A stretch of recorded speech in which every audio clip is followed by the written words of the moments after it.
The news day continues here on One News Now. I'm Riza Diaz. President Bongbong Marcos insists that the Philippines has not shifted away from China in terms of foreign policy. Earlier this week, Manila and Beijing celebrated the 48th anniversary of the Philippine-Chinese diplomatic relations. In an interview after the event, the chief executive said that both countries are continuously working to resolve issues in the West Philippine Sea.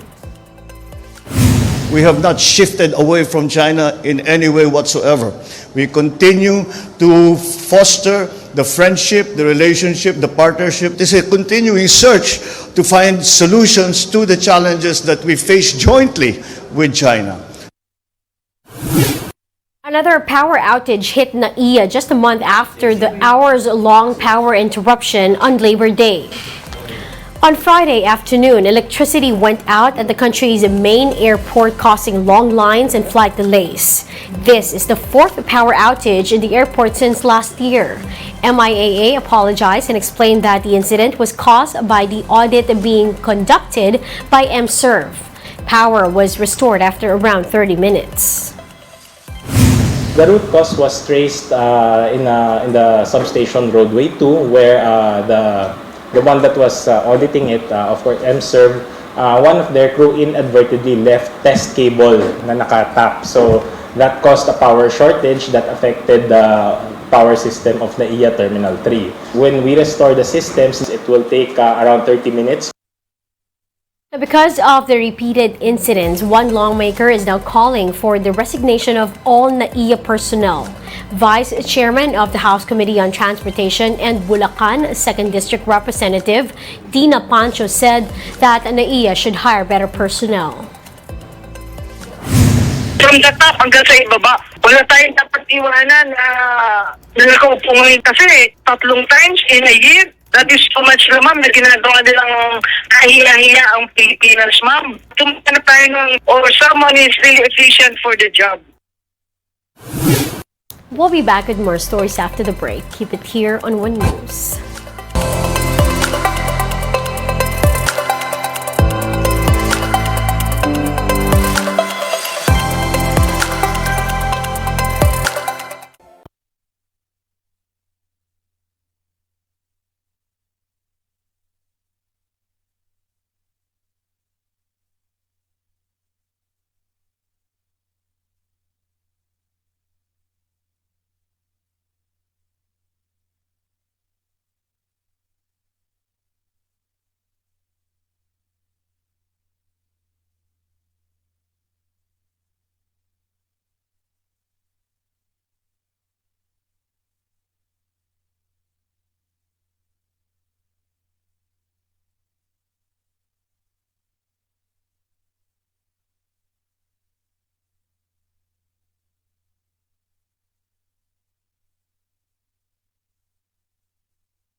You're still watching One News Now. I'm Riza Diaz. A long-lost painting by Filipino artist Juan Luna is on display at the Ayala Museum in Makati. The painting called Hymen o Hymeni was last seen over 130 years ago. The masterpiece earned Luna a bronze medal in the prestigious Exposition Universelle in 1889. The painting differs from Luna's most famous work, the Spoliarium, with Hymen o Hymeni being more joyful as it features a Roman wedding procession. Historian Ambeth Ocampo says the painting reflects Luna's state of mind at the time. It was said that Luna created the painting while he was on his honeymoon. The exhibit at the Ayala Museum will run until December 31st. Pag tinignan natin itong painting na to, makikita mo yung mga kulay niya matingkad, masaya, diba? Ang Spoliarium madilim, bloody. Bakit ganon? Kasi nga pininta ito nung honeymoon ni Luna. Like any honeymooner, masaya siya sa buhay niya. Lahat ng nanalo na siya ng mga medalya sa Europa. So in a sense, this was his happiest period.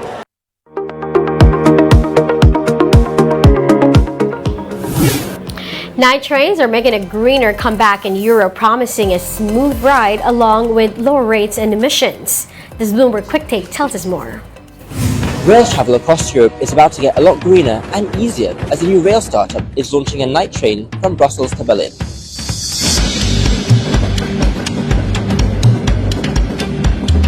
Now this train, launched by rail startup European Sleeper, will actually leave from Brussels, go up to Antwerp, Amsterdam, and then 12 hours later roll into Berlin. So for a long time, European rail operators actually neglected night trains in favor of high-speed rail projects. If you can just hop on a 2-hour flight, you're probably not going to stay on a train for 5 or 6 hours. But if you want to get people off planes and into trains, that's exactly what we're going to have to do. If we're serious about decarbonisation, there has to be a viable alternative to short-haul flights across Europe, like this Brussels-Berlin route. Now, this night train that I'm taking, of course, it is going to take 12 hours. The company is saying this is 12 hours of unproductive time where you will be asleep. The advantage of a sleeper train like this one, however, is that not only will I be asleep in a bed rather than on a seat, upright, cramped between two strangers, but when I wake up, I'll be at the heart of my destination city, in my case, Berlin. So this is it. This is the European Sleeper. While other projects have delayed their launches to get their hands on brand new trains, European Sleeper is using older rolling stock at first, with plans to order their own fresh carriages soon. It's for sustainability, it's for time-efficient travel, and it's certainly for having a good time on board. Your holiday starts when you enter the train. In 2016, the German railways, they cancelled all the night trains to and from the Netherlands, and I thought I had to do something. That's where this adventure started. So this here is one of the couchettes. This is kind of the, I guess, budget option we have here. You have beds up here, down here. This kind of transforms into a bed. And this will be the cheaper option. So for about 80 euros, you can get a bed here for the night. This is my room for the night. This is the Sleeper Deluxe cabin. We've got 3 beds. Now you can have it as a private room, you can have it with somebody, or obviously with 3 people. It's got this little sink right here for you to brush your teeth in the morning, to maybe freshen up, and soon I'll be getting in bed, going to sleep, and waking up in Berlin. For a family or group of friends travelling from Brussels to Berlin for the weekend, this train is about the same price on average compared to the cost of flying, the ground transportation to the city centre, and the extra night's hotel.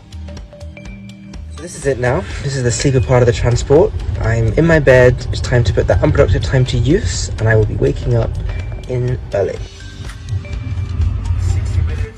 At 7 AM now, so I've been asleep for about 7 hours, slept quite well. In about an hour, I'll be pulling into the centre of Berlin. So we've arrived in Berlin. It's time to say goodbye to this room and get off the train in the centre of the city. It's time to explore the city. You know, I'm right in the centre. I don't have to worry about getting from the airport, doing any of that. It's been quite a stress-free journey overall, and definitely something I could do again. Operators are watching to see if this night train gets passengers on board and off of planes, and if so, you might be seeing many more services approaching across Europe.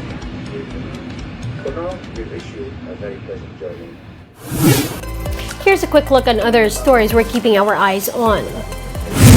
Some towns in Albay have implemented mandatory evacuation following Mayon's continued unrest. The Ginubatan LGU says that there is enough space for evacuees. However, they raise concerns about possible food and water shortage if Mayon's activity persists. Meanwhile, Taal volcano is still under alert level 1. PHIVOC says Taal is still spewing normal amounts of sulfur dioxide. Meanwhile, lower volcanic earthquake activity had been detected in Mount Canlaon. And it's going to be a rainy, long weekend in some parts of the country, with Typhoon Chedeng enhancing the Habagat.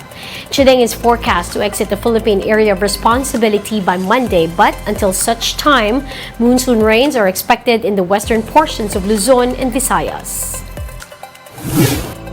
And those are the top stories of the hour. Join us later at 12 noon as we continue to monitor the day's biggest stories. I'm Riza Diaz. We are One News.